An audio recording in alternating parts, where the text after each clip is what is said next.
All right, everybody, welcome back to another episode of the Crypto 101 podcast. We hope you're having a fantastic morning, noon, or night, wherever you guys are in the world. You're certainly in the right place because we are joined by some fantastic guests today who are going to be doing a deep dive into their project that they've brought to life here that is tremendous. It's got such wide reach. I want to crack the code of Pi Network. So I brought on the co-founders here, Chang Dao of Dr. Chang Dao and Dr. Nicholas Kokalis of Pi Network. Welcome to the Crypto 101 podcast, and thank you for joining us. Thank you. Thanks, Bryce. Thanks for having us. Yeah. So you guys are based out of Palo Alto, is that right? Up in Silicon Valley? Yes, that's right. Nice. And why start Pi Network? What was the grand vision that really got you guys to say, you know what, we're going to dedicate the rest of our lives to this project? Well, Pi Network was started combining all our academic and personal interest. Nicholas is a hardcore computer scientist with expertise in distributed system, which is a precursor to one big component of blockchain. And I myself is a social scientist. So with the second half of my PhD doing human-computer interaction, that's where Nicholas and I collaborated on multiple research projects, studying how to build computer systems to scale and to be used easily by humans. So at the time that, when we were at Stanford exploring with the students, building decentralized applications, we've noticed that, in the industry, there is a big problem of, a lot of technology, but there is no good enough social network in order to build decentralized applications that allows a typical required process, such as user iterations. So this is combining our interests of distributed system, human-computer interaction, social computing, and also the excitement about building a large-scale human movement. This is where we build Pi Network. So is Pi Network like it's a digital currency, but it's also a social network, if you will, and so people could interact. Could you kind of walk us through, if somebody were to download the Pi Network application, what would they be expecting? So it's a digital currency in the sense that you can mine it, and you can mine it on the mobile phone directly. As part of the mining process, you contribute to the consensus algorithm, and it is also the entry point to the Pi ecosystem where you can see and use different Pi utilities. Fantastic. And so what are some of the popular applications that you've seen people develop on the Pi Network, or maybe with the Pi cryptocurrency? Well, to start, there is a very important step for us to migrate our social network to our mainnet blockchain. And the key step is called KYC. And one application of the Pi cryptocurrency is that people can pay Pi to get their IDs verified in order for them to migrate to the mainnet. And this is a very strong utility in the sense that, native currency Pi is used to pay for real human labor that result in valuable work in the world.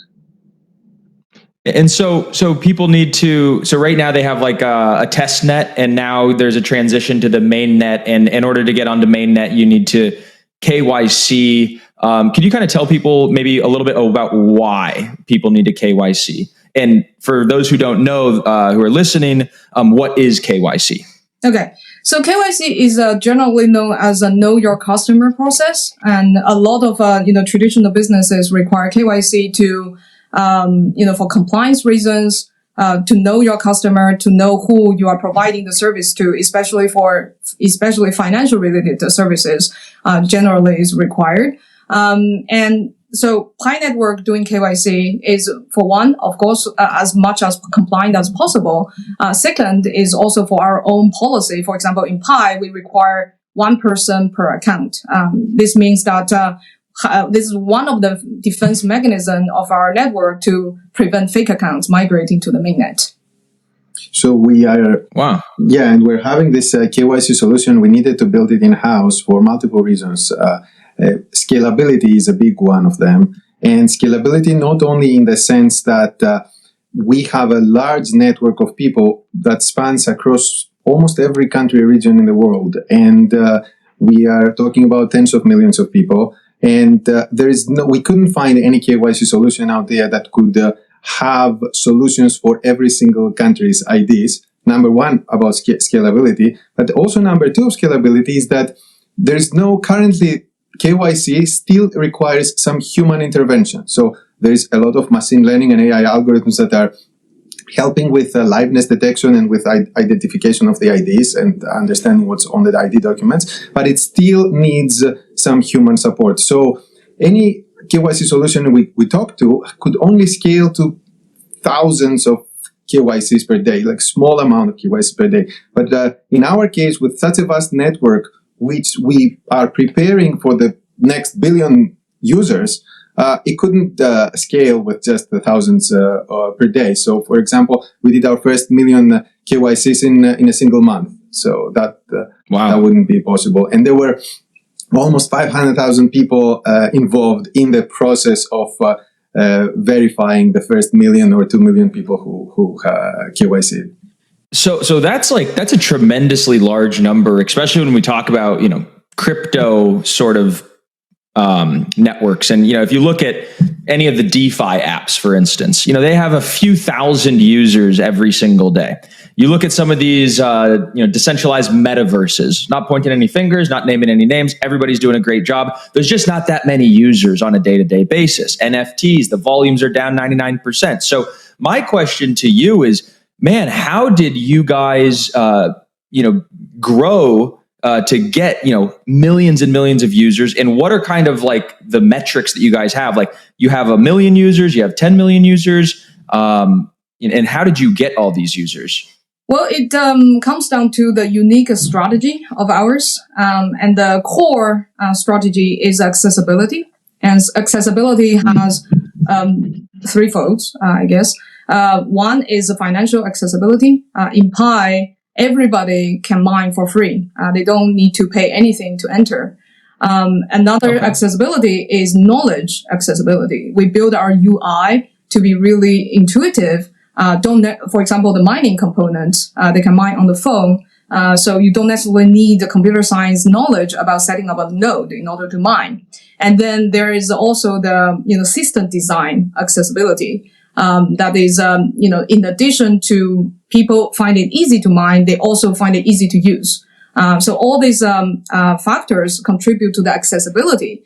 And also the strategy of accessibility also have the result of, more fair and more widely distribution of the cryptocurrency.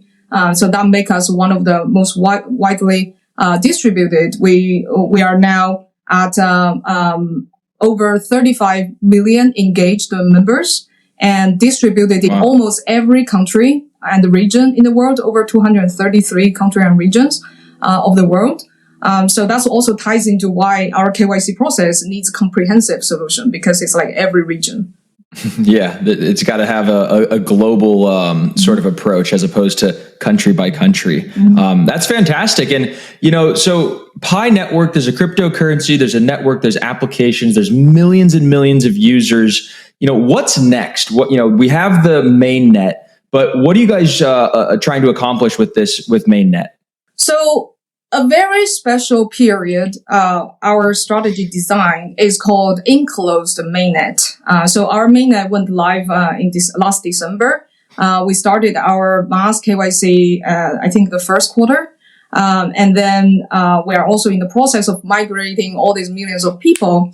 The next is basically after migrating all these millions of people to the mainnet, we're building the enclosed network. Enclosed network means everything can be transacted within Pi, but cannot have external connectivity yet.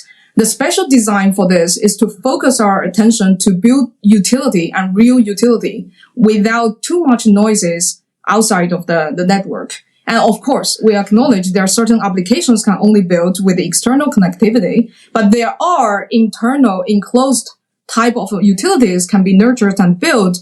For example, new type of social applications, can be inside the enclosed environment to get it into the ecosystem to be a little more mature before we go to we call open network.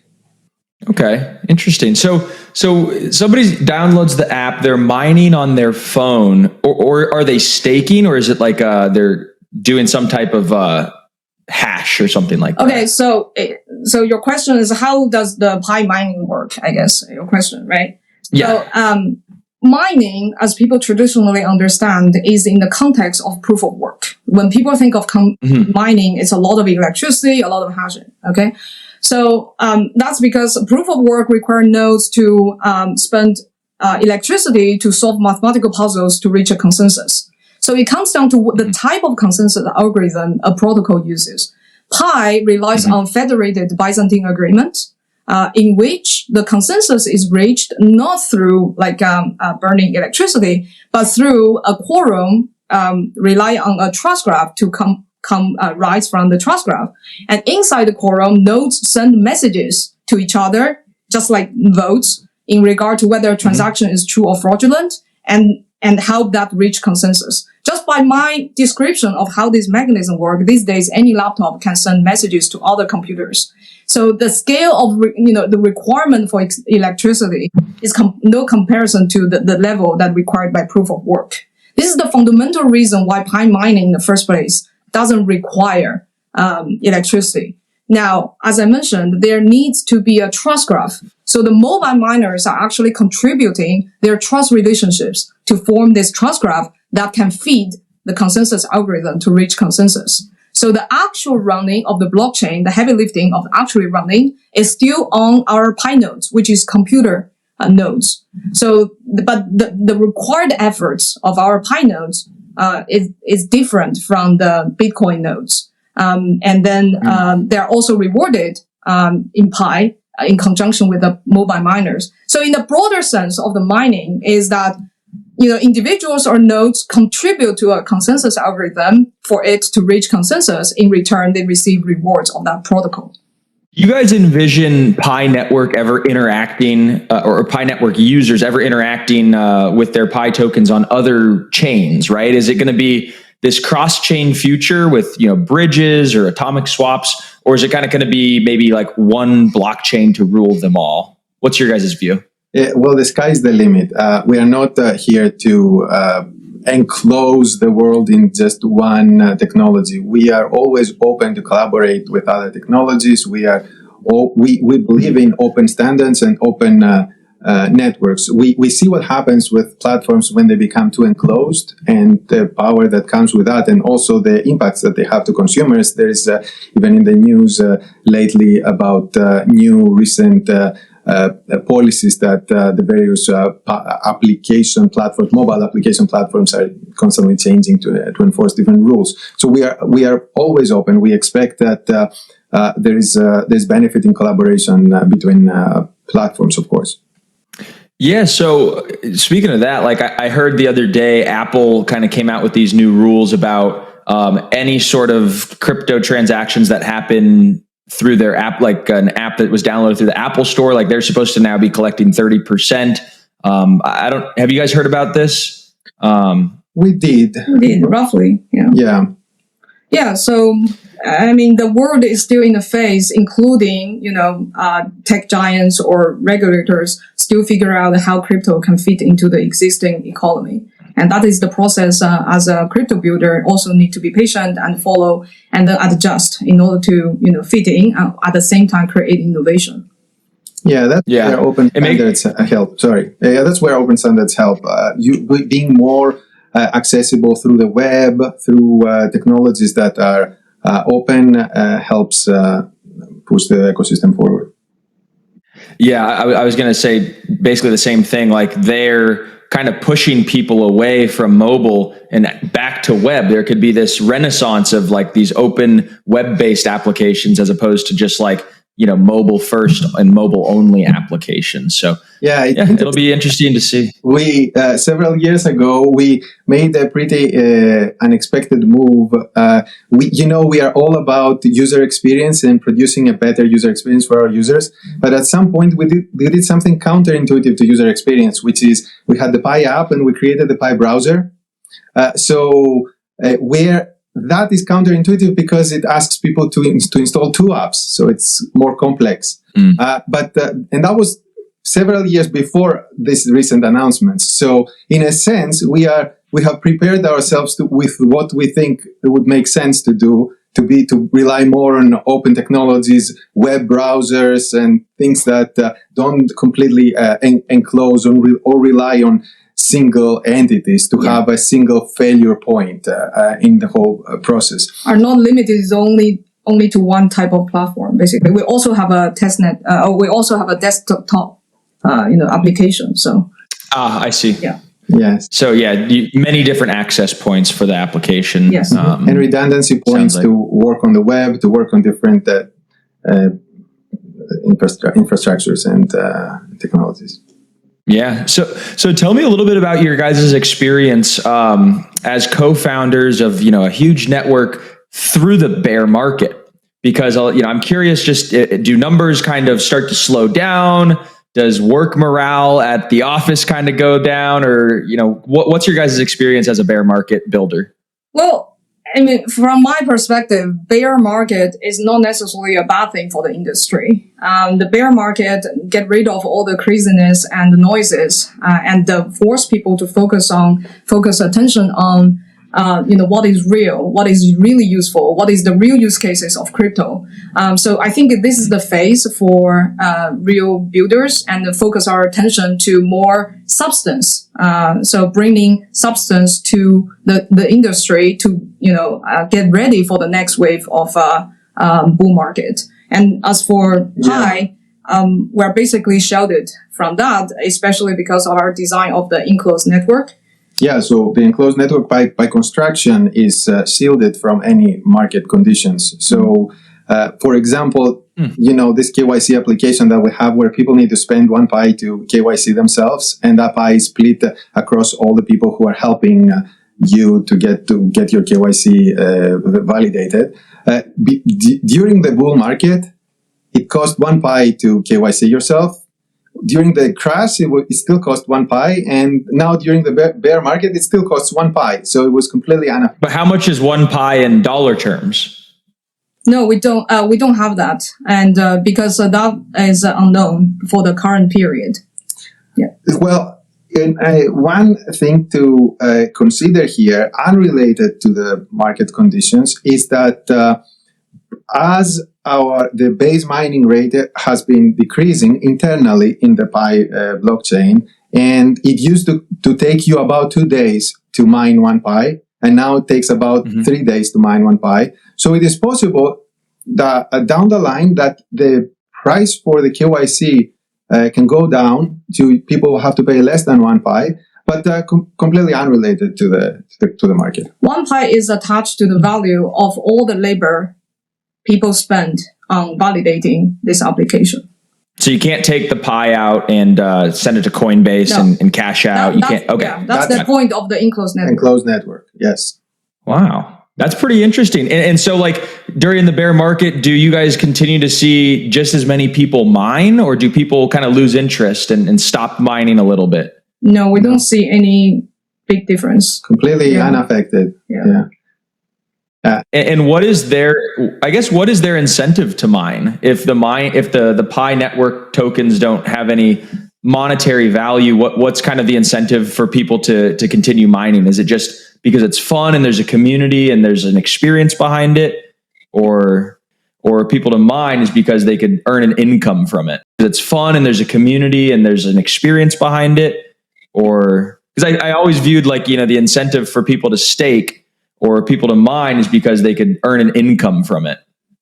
Yeah, I think it's more of we have the vision of building a utility-based ecosystem, And to really crack utility, it's not, Rome is not built in one day. And to build a real ecosystem, you need a lot of infrastructure and you need a lot of attempts to try what it will stick and what is the real use cases. And along the journey, in addition to mining, we also educate our community about the way to achieve long-term vision. And also, in essence, our network is, free to join to start and more fair distribution. Unlike, many other conventional way in crypto that tokens are sold, we never sold any token, and 80% are for the community and the network. So it's basically a more fair participation into this ecosystem to build the ecosystem together. It's not just we are not just we provide the thing for the community. It's all the core team is only one participant of the network, and every user and member and developer have their responsibility to contribute to the network to build. And this network and ecosystem cannot be built in one day. And that's the mentality and that's the spirit of Pi community.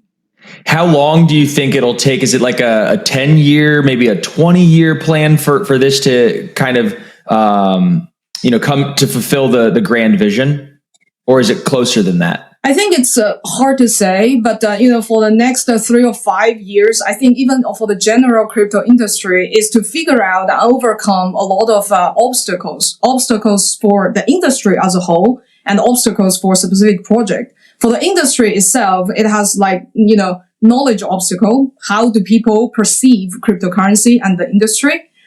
There's a lot of disinformation and misinformation. How do we remove those? And then there is also the regulation obstacle, meaning that we need more clear rules. There is also the application obstacle. What the meaning is that we need to figure out how crypto or blockchain based service can integrate with everyday people's life to create actual use cases and useful services. So that people use it for its intrinsic value, not necessarily as only, an investment tool. So they are using. What would some of those applications or use cases be? Like if you could put that into some concrete examples. Yeah. So one direction that the Pi Network and I think the industry are trying to have innovation, in addition to all this DeFi, the very native blockchain applications, is the social applications that integrate with cryptocurrency. I'm not just referring to NFTs or games, which is a booming vertical of the crypto space, but also using cryptocurrency to integrate of designing social applications, not just copycat of the Web2 type of applications, but using the incentive and disincentive systems of a cryptocurrency. Now you're at the time you can use the economic mechanism inside your app logic to create better content, to curate more high signal content than just in the information silo of machine learning. And you can also use this cryptocurrency as a mechanism to motivate and mobilize and leverage the crowd wisdom. Just like our KYC application is an example of leveraging the power of the crowd in order to scale certain services. Like this type of applications is, I think, for the next 3 or 5 years that the industry can explore and will have a true innovation instead of a copycat of Web2 or just, very finance related, and to explore different type of verticals of applications and utilities. And this is what Pi is trying to do, given that we are already at the advantage of having a big social network to start with.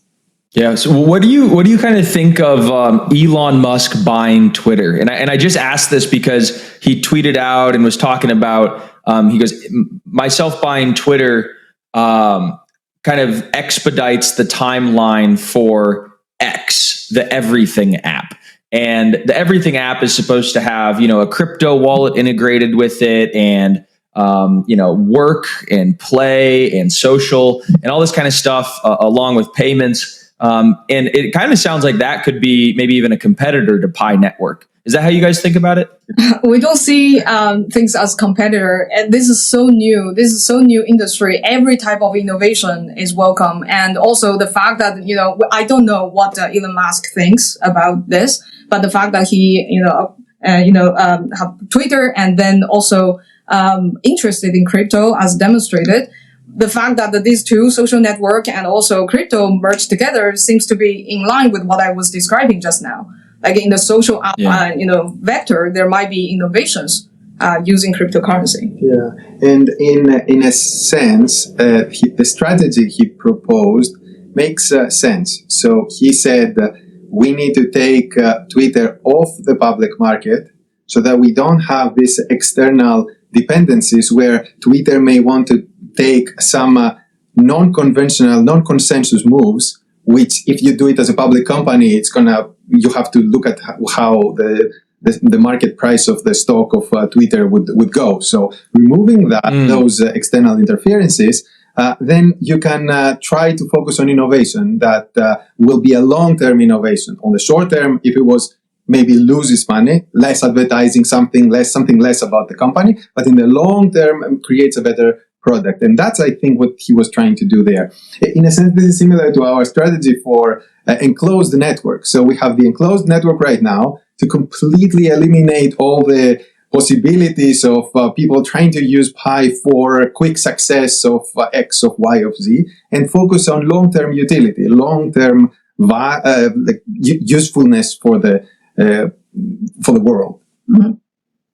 And all this, I love it. Yeah, and all these social applications, it's not something that you try it once, it goes very viral. It takes so many attempts. That's what I meant by attempts. So many iterations, so many different versions, how to integrate it. And the more developers join the space to give more attempts, the higher chance the whole industry are going to actually find the real utility that every day you hear drivers talking about, I'm using this thing, crypto-based service for this social, experience instead of just only on exchanges. Yeah, no, it reminds me of I watched this documentary actually about Elon Musk and starting SpaceX, and he iterated many times on the rocket ship to have, consumer flight. But he blew up the first 3 rockets on accident, right? So nothing's ever perfect the first time. But if you want to have true long-term sustainable innovation, I also love the analogy of, him taking Twitter off the public market, because the things that he'll do to that company after he purchases and go private, he will have if he still had public board members and public shareholders to a fiduciary obligation to them, the experiments that he would run and the innovation, while it might, affect the stock price negatively, it could actually be long-term, a net benefit. And it's pretty clear that, that's what he's going to be doing. He's going to be doing a lot of experimental, fun, innovative things, a lot like what you guys are doing with the Pi network. And so I'm excited to see how everything turns out. I'm excited to download it and get Pi mining myself here. So guys, I really appreciate you coming on to the Crypto 101 podcast.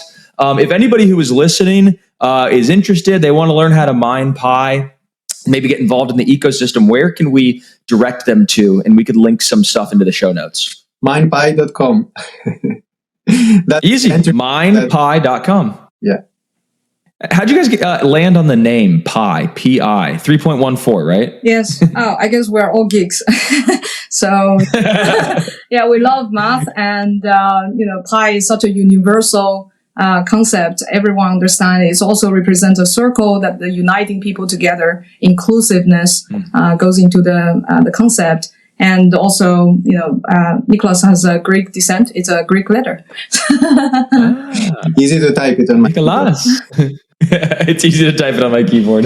Love it. All right. Well, guys, thank you so much. We look forward to bringing you guys back on again to the Crypto 101 podcast when you have some more exciting updates. Thank you. It was a pleasure. Thanks.